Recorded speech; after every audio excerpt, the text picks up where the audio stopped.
Hi, my name is Mark, and I'm an alcoholic, and I'm not dead, which is kind of cool. Sure? I'm pretty sure I'm not dead. So I wasn't here last week because I had just gotten out of the hospital, something like 32 hours earlier, because I had a massive heart attack on Sunday night, super random. I was playing video games, talking to Sponsi on the phone, and I'm like, why is my chest hurt? This is not okay. And I had, thank God, the foresight to eat 5 of my wife's baby aspirin, and doctor said that's the only thing that saved me. So, listen, I may be overweight, but I'm not that overweight, and I have good cholesterol. My blood pressure was fine. I am, however, adopted, have no idea about my genetic predisposition, and the doctor said, you got a shit hand of cards. And I said, thank you, your bedside manner is wonderful. And that's basically what went down. So, odd that we should be talking about the 11th step, because I can say this unequivocally. I was praying my ass off the entire time that I was waiting in severe pain for the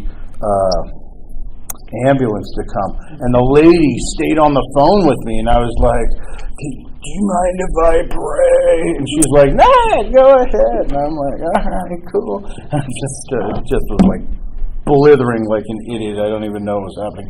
And it was one of those scary things, because of course my wife was gone. There was nobody in the house, and I was like, I'm going to die with the dogs, which is not bad, but I don't want the dogs to see me die. That would suck. So, but I'm not dead, so that's the upside of the whole equation right there. So you guys got to deal with me for another 2 weeks.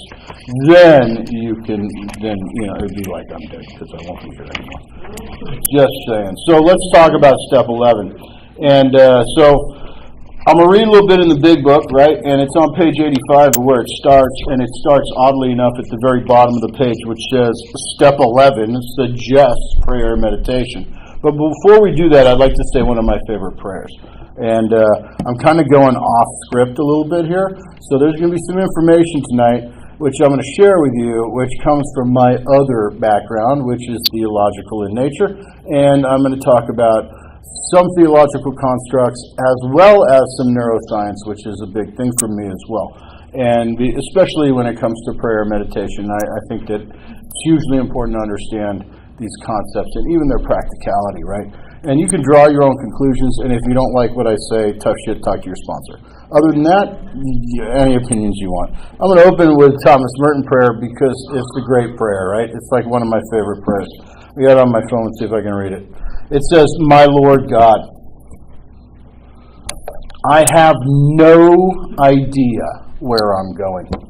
I do not see the road ahead of me, and I cannot know for certain where it will end, nor do I really know myself, and the fact that I think that I'm following your will does not actually mean that I am doing so. But I believe that my desire to please you does, in fact, please you. And I hope that I will never do anything apart from that desire, and I know and believe that if I do this, you will lead me by the right road, though I may know nothing about it. Therefore I trust you always, though I may seem to be lost and in a valley and feel like I am overshadowed by death. I will not fear, for you are forever with me, and you will never leave me to face my perils alone. Right? I like that prayer because it's representative of me, and I'm an idiot, right? And we're going to talk about this when we get into the 12 and 12. This idea, Bill talks in the 12 and 12 about how to listen in the meditation for the answer to the prayers that you have. But then he's very quick to caution you to not believe that you know what God is actually telling you, because that's a trap of ego and self-delusion. And this is one of the hardest things. My background is in neuropsychology and theology mostly. And I have to tell you that I picked the 2 most hyperbolic, fucked up fields of study that you could possibly do, because there is no answer. Everything is suppositional at best. It's philosophical, and all it does is make your head hurt. But apparently I like that because I'm somewhat of a sadomasochist. So these type of concepts have always interested me, right? And I guess if I'm honest, I could say that I was always probably a seeker in this area, in that area of spirit, right? Outside of the realm. The OED defines spirit and spirituality as having to do with deep feelings and beliefs about a person's sense of peace, their purpose, their connection to others, and their beliefs about the meaning of life.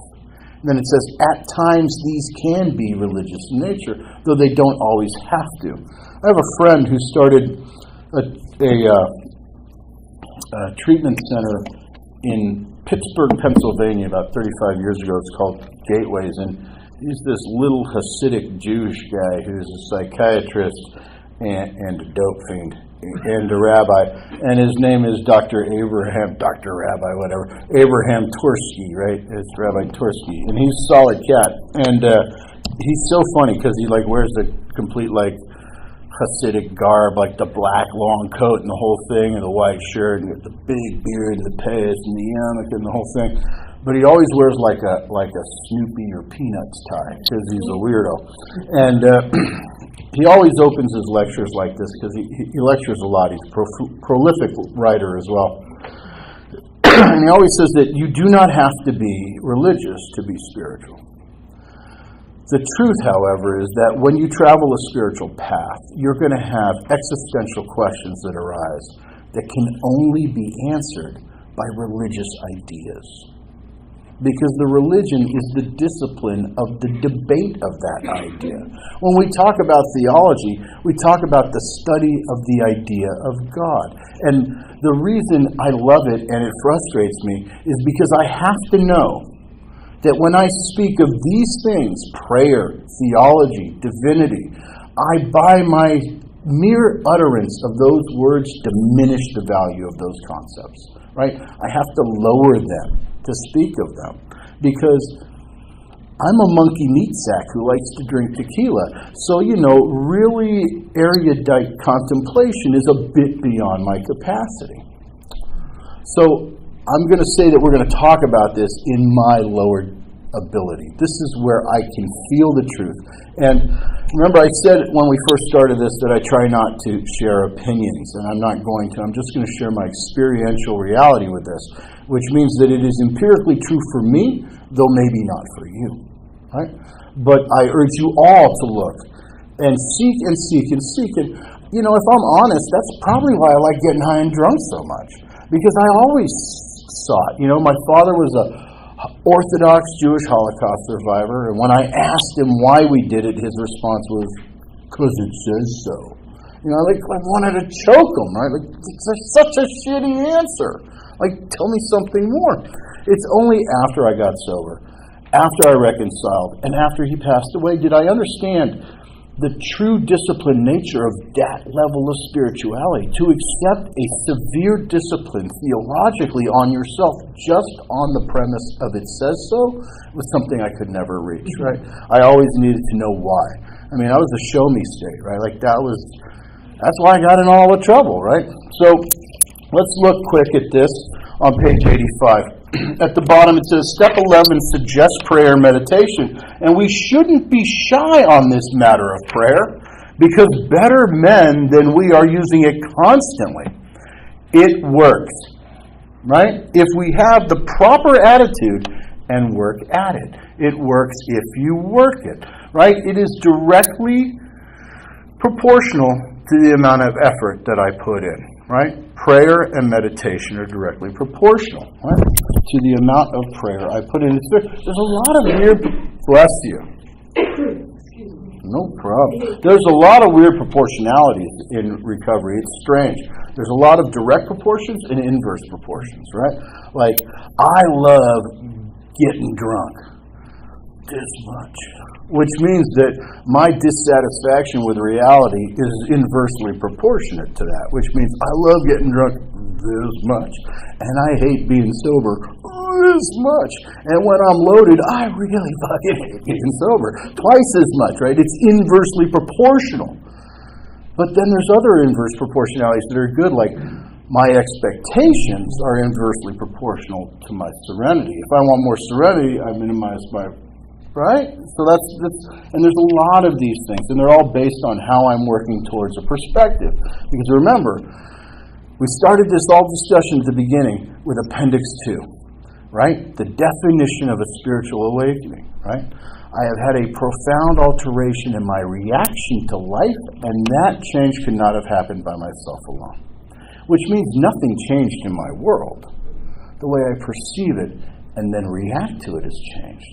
Right, the very first sentence, the term spiritual experience and spiritual awakening, 567, are used many times in this book, which upon careful reading shows the personality change sufficient to bring about recovery from alcoholism has manifested itself among us in many different forms. Right? That means that I change my personality just enough in the moment that I don't have to drink in the moment. And I continue to try to alter that reaction to life by changing it to a response. I spent my entire life reacting to stimulus, right? Without thinking, almost autonomically, a lot of times violently. And now I don't, right? I respond because I understand that my efforts to control the circumstance are what made me alcoholic in the first place and created my entire problem of powerlessness. I cannot change things that are inherently larger than me.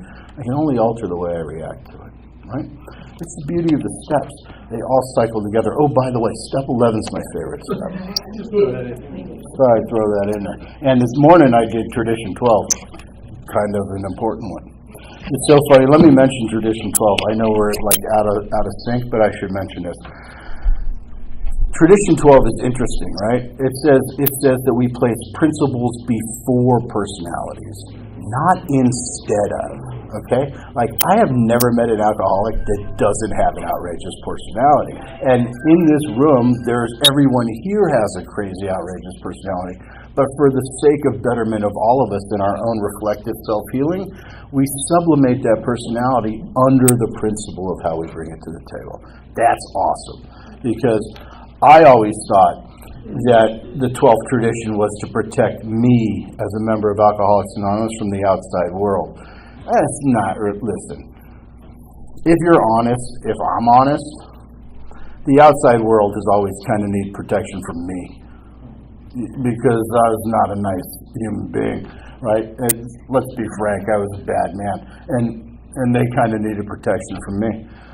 So it amazed me when I actually got engaged in the study of the tradition in terms of relationships and interpersonal dynamics, that the entire 12th tradition is not to protect me from the outside world. It's to protect AA from me, right? Because I can wreak havoc with normal people. Jesus, broken people? It's like he's taking candy from a baby. Just saying. Not trying to blow my own evil horn or anything, but I have priors. So he goes on page 86. And here's the interesting thing. We remember last week or 2 weeks ago we were talking about step 10. We were talking about inventory, right? When we were wrong, we promptly admitted it. But then he jumps back in step 11, right on the next page on page 86, and says, when we retire at night, we constructively review our day, implying that I cannot pray with any efficacy or effect unless I understand what I need to pray about. And the only way to be enlightened about those truths are finding the places where I come up short, my shortcomings. And those can only be revealed by a good inventory, a review of my day. And what do I have to know? Where was I resentful? Where did I allow myself to beat myself up with the stick of anger that I stole from the person that I perceived hurt me in the first place? Where was I selfish? Where was everything dependent on my feeling a certain way? Right? Where was I dishonest? Specifically to myself and others. Right? When we hear in chapter 5 where it says, people are incapable of being honest with themselves, right? Rigorous honesty is about not engaging in self-delusion. I can, in fact, lie to you if I'm honest with myself. The only way I can really perpetrate a fraud on other people is if I allow myself to remain in denial and delusional basis, right? Where was I afraid? Where did I let fear drive my actions? Because we know that fear is the arbiter of all overcompensation and the thing that sabotages my happiness in the long run, right? That's why the fourth column in the fear inventory is so important, right? Who do we owe an apology to? Have we kept something to ourselves which should have been discussed with another person at once? At once, right? Understand that when I try to manipulate the time of sharing things, I'm still manipulating, right? I used to say, I trust God's will implicitly, but God, I hate His timing, which is lame because it means I don't trust God, right? I trust God with the stuff I trust God with. The rest of the shit, I got it,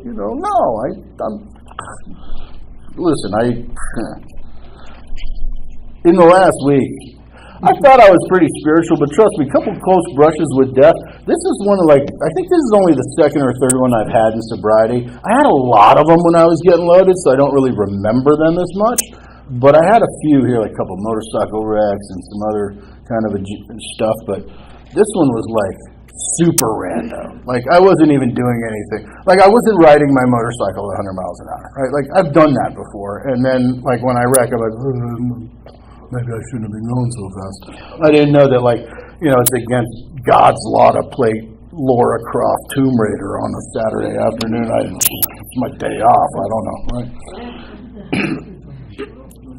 Just saying. It was Sunday, actually, right? So were we thinking of ourselves all the time, or were we thinking of what we could do for others, right? Was I engaged in self-absorption, or was I acting? And again, I don't believe in selflessness, but was I behaving in positive selfishness, where I can't separate myself from my desire to do things for myself, to feel good. I'm human. That's my drive. So I have to be realistic about those motives. I can be selfish, and I am, but I try to remain on the positive side of selfishness. So instead of me benefiting at your expense, I move it to I benefit at your benefit, or at least that's my goal and my attempt, right? Because in that way, it's a win-win, right? It's kind of very mystical in nature. So we do that before we retire so we can pray. And what do we pray about? To clean the stuff. So there's this thing in the Zohar. It's so funny.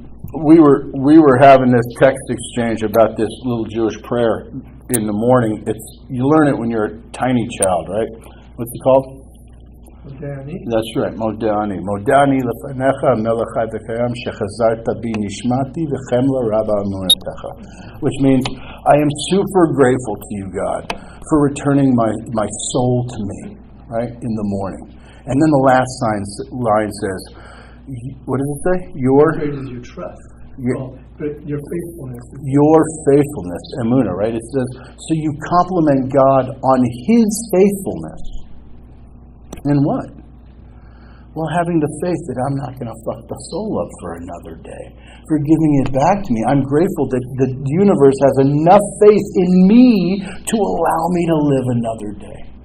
Right? That's kind of an awesome concept, right? And so when I clean the wreckage of my day and go to sleep, I go to sleep clean. So that when I wake up in the morning, the next paragraph on 86, upon awakening, we think about the next 24 hours. We consider our plans for the day before we begin, and we ask God to direct our thinking. Because without purity of thought, we cannot, in fact, engage in purity of action.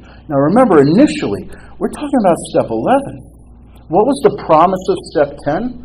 We have ceased fighting anyone or anything, even alcohol, page 84, for by this time sanity will have returned. That the supposition is that I'm not broken anymore, that I've become rehumanized, right? I have rehumanized myself through the work that I do, which means I am in a place to have conscious contact with my higher power. Because when I am not engaged, right? When I am insane, I am engaged in the hamster wheel of thoughts that run constantly, right? The people that live in my head. I'm not allowed to go upstairs without adult supervision because bad things happen. I'm not allowed to play in the steamer trunk because there's scary things in there, right? But hopefully by this time, the work that I've done, allows me to be in a state, what is it, another one of the 10-step promises? A state of neutrality, safe and protected. In that neutrality, I am no longer unconscious, which means that I can engage in the beginning of a conscious contact with God. Because the first requirement for me to be in conscious contact is I'm not allowed to be unconscious. My entire life from age 9 until I got sober, I was in one form or another a various state of semi or full unconsciousness. From dawn to dusk, literally. 3:30, I'd roll over, drink a half a pint, go back to bed so I wouldn't go into a seizure before I woke up at 7 in the morning. Right? Like that was, you could set your watch. Right? So I'd wake up with a 0.24. Like that's just the way things were. Like that was normal, right?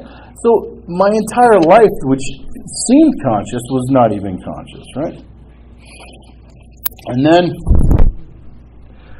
we take this idea. So the review that I had for the night and my desire to lose those things, to be more vigilant, right? So how does the prayer work? Well, let's talk a little bit about that. So where am I at? Here we are. Okay.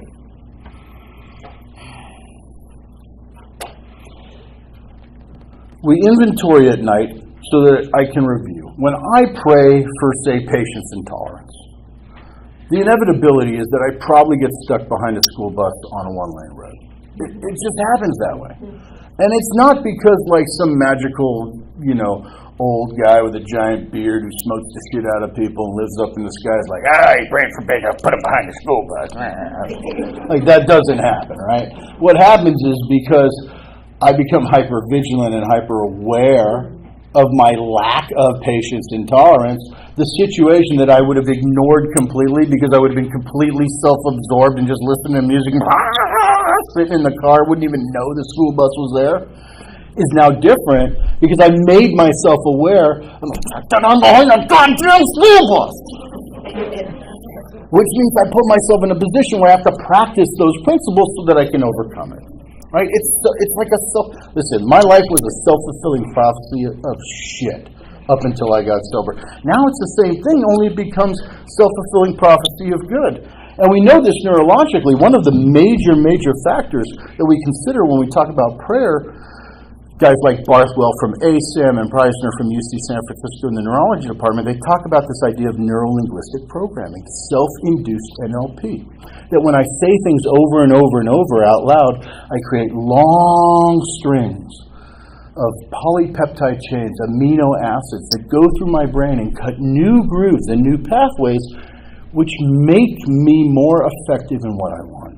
It's used to be called neuroplasticity. It's now called synaptic plasticity. And it's a very effective technique. That's why the power of prayer solely on a psychological and neurological basis is astounding. Like astounding. I'm fairly sure that a couple of you remember Stuart Smalley from Saturday Night Live. Sitting in front, it was what's his name? Frankel. Yeah. Franken. You overjewed him. You said Frankel. That's too Jewy. Franken. It was Franken. Al Franken. It probably was Frankel. Probably. What's your name? Moshe Frankel.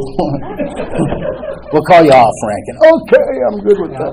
So he would sit in front of them and he goes, "You're good enough. You're nice enough. And gosh darn it, people like you." And that was that kind of like touchy-feely, rub my crystals, 70s, let's move to Taos, New Mexico, and wear Birkenstocks kind of thing, right? Like, commies, whatever.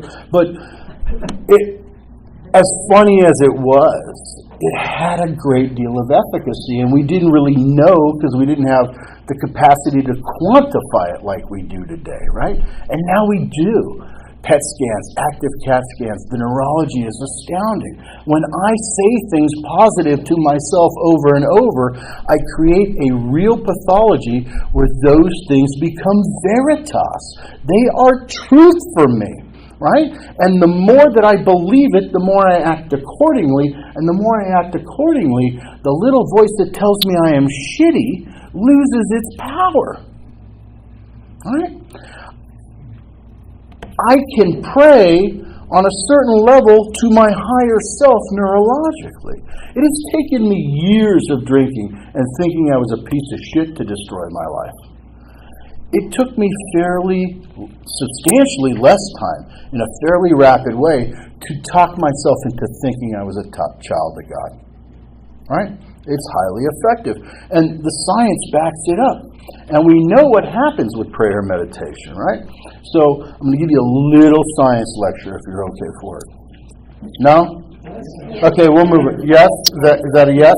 Okay, so the reason that step 11 separates prayer and meditation is because they're both valid, right?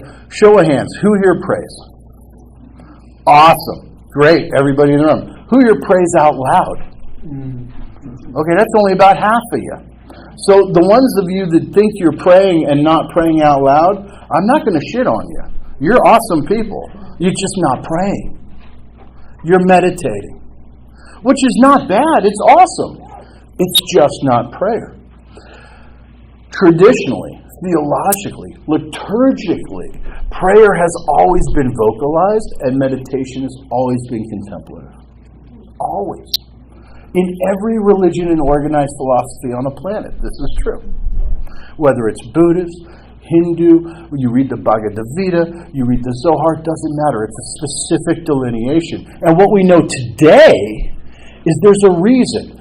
What the great religious people knew intuitively, we now know scientifically, because prayer and meditation are vastly different in terms of neuroefficacy. Because meditation is a right-brained reality. It's constructive, it's contemplative, it's outside of the box, and it's non-linear.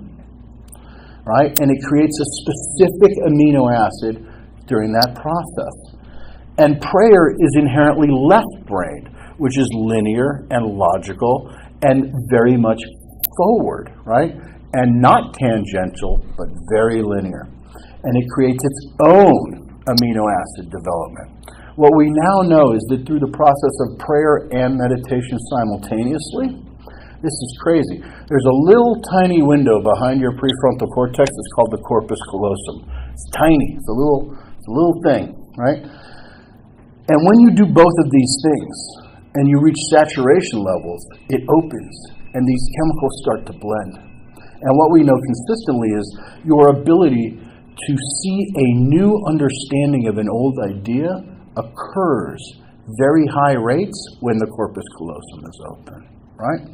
That's why you see, like the old movie, Einstein's working on a chalkboard with like some weird differential equation and he's got like Brahms playing in the background, right? Because it stimulates both of those things, right? And so even like you see the old super religious Jews at the Wailing Wall, they're shaking at the floor. There's a Tibetan form of meditation that is rocking while you're chanting. And these things, we know, when that opens, it makes the brain far more receptive to synaptic plasticity. Because you have trained yourself to respond autonomically, usually by drinking. This was my life. Life's good? Drink. Life's bad? Drink. Life's life? Drink. Life occurs on a day that ends in the letter Y? Drink. Drink. And it became a habit. Like, that's the way I react to life. My consistent reaction to life more than anything else was to drink. Good, bad, or indifferent. But the spiritual change is a profound alteration in that reaction to life, which means through the process of prayer and meditation, I can force a spiritual reality. I can force myself to have a spiritual awakening, which is what I try to do on a daily basis, right? Albeit educational.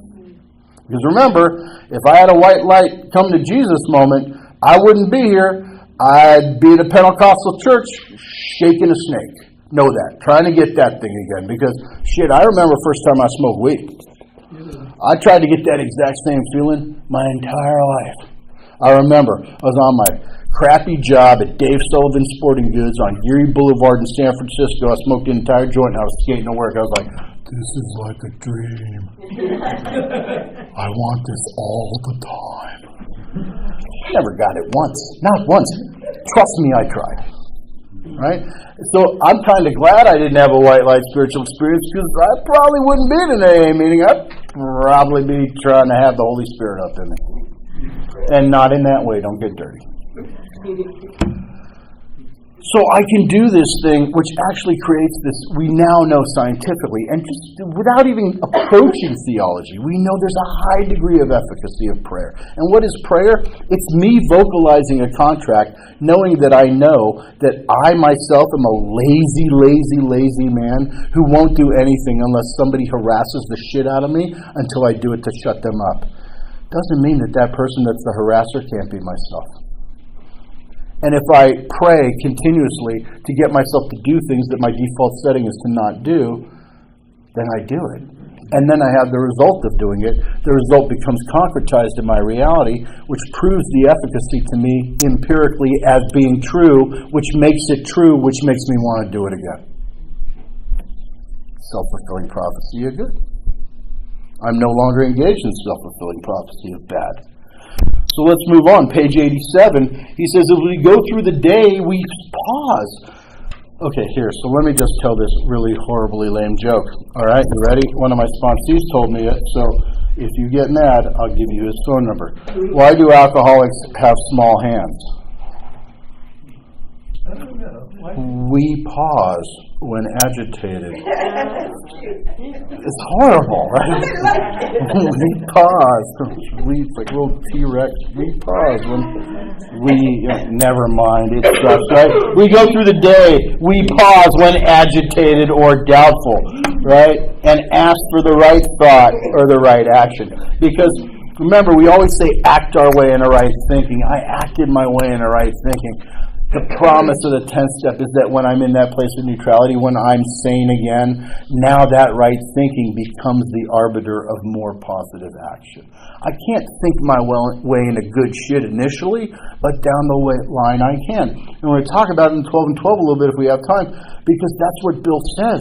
The thought life is rearranged in a positive manner, right? You know what chaps my ass, or as my lovely wife would say, gives me a case of a red ass. That's the thing, right? It's a southern thing.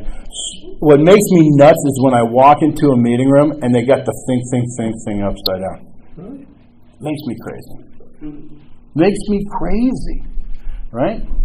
The whole point of this entire process, and Bill says it over and over and over again, language of the heart, Dr. Bob and the good old timers, to expand and improve my thought life.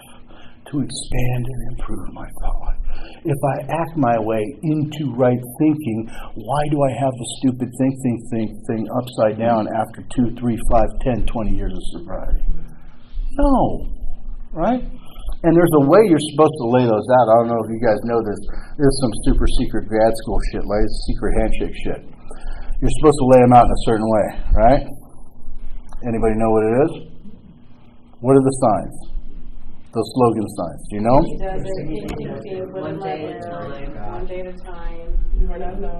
No. No. Live and let live. Keep it simple. No. And this is the way you live it. Live easy, but think first. Live easy, but think first. Live and let live. Easy does it, but for the grace of God go I. Right? Live easy. Think. First thing first. Live easy, but think first. That's actually the way they were supposed to be laid out. So you just read the first word of the book. Told you that's some super Illuminati, some AA Illuminati shit. That's some Illuminati shit right there. All right. So let's move into the 12 and 12. So let me do that. Let me go 12 and 12.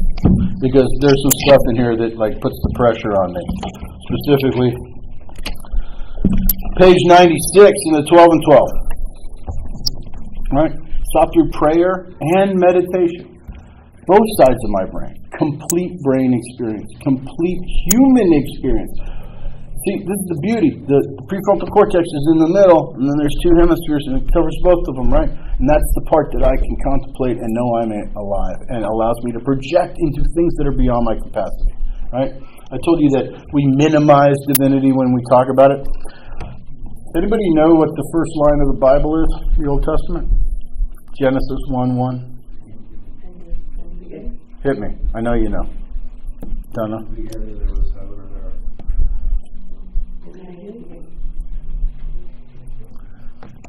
No. Okay. All right. So the original text is Hebrew, right? It says Bereshit bara Elohim et hashamayim ve'et haaretz. And if you translate it literally, it means this: from the beginning, it creates God, heaven and earth. What is it? It is the thing that is beyond my ability to comprehend. It has to lower itself so that I can almost grasp that concept. Right? That's the relationship that I have with divinity. Always striving, always out of reach. Right? But instead of throwing my hands up and stomping my feet and drinking a pint of tequila, I try to get closer. Right? Page 96.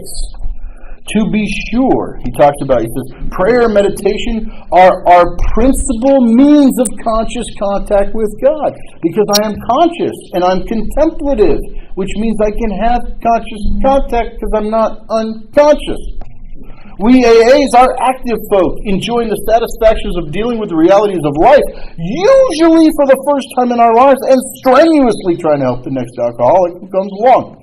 So it isn't surprising that we often tend to slight serious meditation and prayer as something that is maybe not so necessary. And our own book, our own text tells us that. It makes it easy for us to put behind. What is the very first line of chapter 7 in the big book? Practical experience shows us, working with others, that nothing so much ensures immunity against the first drink than what? Correct. That's right. And it's serious, aggressive, assertive, intensive work with other alcoholics. And because that's where we get wrapped up in, because we're still show-me people, and that's got tangibility. Ethereal things are great, but I want something to hold on to. Right? I'm still that guy. Right? To be sure, we feel it is something that might help us meet an occasional emergency, but at first many of us are apt to regard it as that somewhat mysterious skill of the clergy. You get it? Okay. So, all right, so what is that mysterious skill of the clergy? Well, we know what the mysterious skill of the neurologist is, but what is it of the clergy? So here we're going to talk about some theological matters and constructs. And I'm just going to tell you that, again, all supposition and highly unprovable, but maybe you find something. So, why is prayer important? I am a human being, which means I am at the top of the mammal scale in terms of ability to construct ideas and transmit complex ideas, right? And what the problem is I always wanted it to be like I Dream of Jeannie, where I could just go turkey sandwich and then have one. Like that'd be awesome. Be like pound of heroin, boom, like vat of tequila, boom, right? Like new motorcycle. No, never happened, right? I can't tell you how many times my alcoholic mind would lie in bed at night thinking, just praying that I would find a suitcase full of money. Never happened one time. Not even close. I think I found $5. Like that was it. So I can't engage in what the universe has the capacity to do, which is called creatio ex nihilo, right? Like I Dream of Jeannie.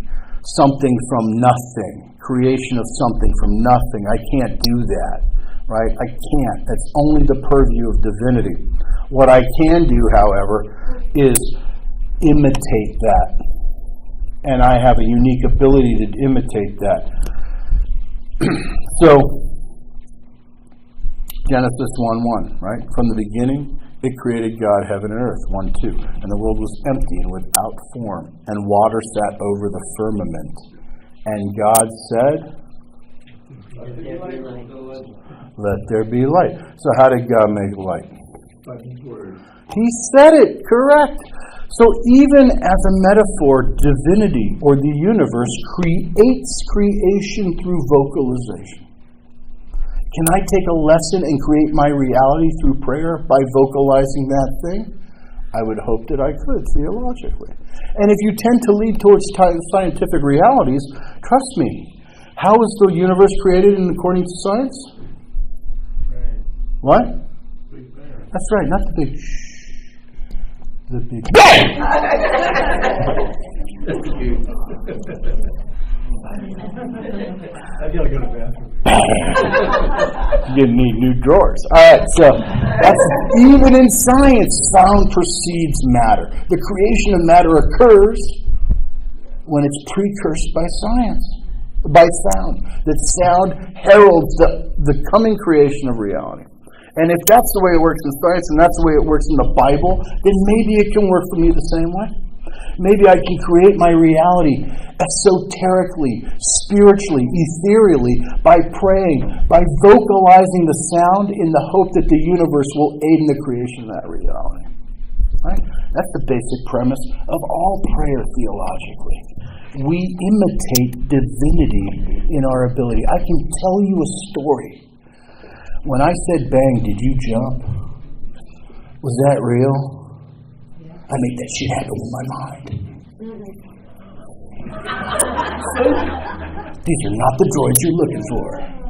You understand? You just got a rabbi mind trick. How does that feel? Right? That's the whole point. I was able to create something real in you with a thought I had because of the gift that I have. And that gift that we all have is the ability to transmit vocally. Remember what it says on 164? Obviously, you cannot transmit something you haven't got, right? See to it that your relationship with Him is good and great events will come to pass for you and countless others. That is the great fact for us. That's it. You understand this entire thing turns in step 10, right?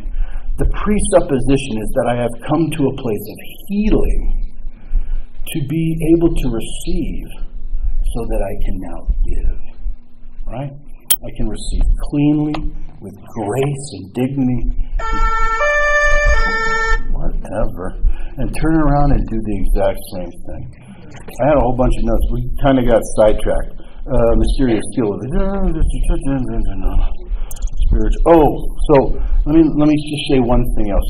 We'll just end on this because it's super quick. If we look at the bottom of page 97 in the 12 and 12, it says, and we turn away from and when we turn away from meditation and prayer, we likewise. Oh, so he's talking about this idea of sustenance, right? So he says, those of us who have come to make regular use of prayer would no more do without it than we would refuse air, light, or food, right? That the body suffers when we don't ingest those things. And when we turn away from meditation and prayer, we likewise deprive our minds, our emotions, and our intuitions of vitally needed support. As the body can fail in its purpose for lack of nourishment, so can the soul. We all need the light of God's reality, the nourishment of His strength, and the atmosphere of His grace to an amazing extent. The facts of AA life confirm this ageless truth. That is some serious theology right there. Like serious, right? So we have to understand that this is a premise, and I'll tell you from the Jewish point of view, because there's an interesting thing. So we have this thing in Judaism, it's called the bracha, which you say a blessing before you eat something, right? Like you drink the wine, or you make the bread, or whatever it is. You say a blessing. Blessed are you, King of the universe, for bringing the grain from the ground. Like that's the one you say over bread. It doesn't say, blessed are you, God, for making me smart enough to figure out how to make bread. No, from bringing the grain, but I say it on bread. Because I have to be a partner in that development to fulfill that connection, right?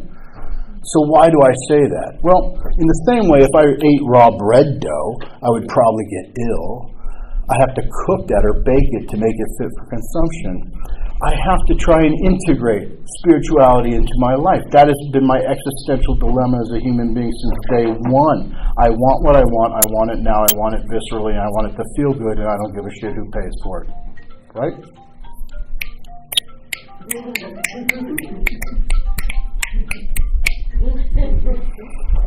Totally forgot what I was saying. So, bread. So I say this little blessing because that like bakes it spiritually. It makes it fit for spiritual nourishment, right? So I have to do that to complete it because here's the deal. And we hear this through almost every religious and spiritually philosophical thing. That we are not physical beings who struggle to become spiritual. We are spiritual beings trapped in physical reality. That is our thing, that we are bifurcated, right? We are split. I desire to be spiritual, but I live in a construct what I have to live in. It's just the way life is. So what do I have to do? I have to integrate it, right? If you go back to the biblical idea of what happened with Adam and Eve in the Garden of Eden, it's not that they ate from the tree of knowledge. It's that they ate from the tree of knowledge before they ate from the tree of life, which means they were forced into physical consciousness before they had a spiritual construct, before they had a context. And that's the bane of every person, alcoholic and not, I've ever met. How do I live in a perceived, unfair, fucked up, painful, pointy world without a spiritual context to understand it? If everything comes from the single source, whether it's God or the singularity, that means good and bad is only my application to it because it all has to be divine in nature. And if I can remember that, I can even be grateful for having a heart attack. Thanks for letting me share.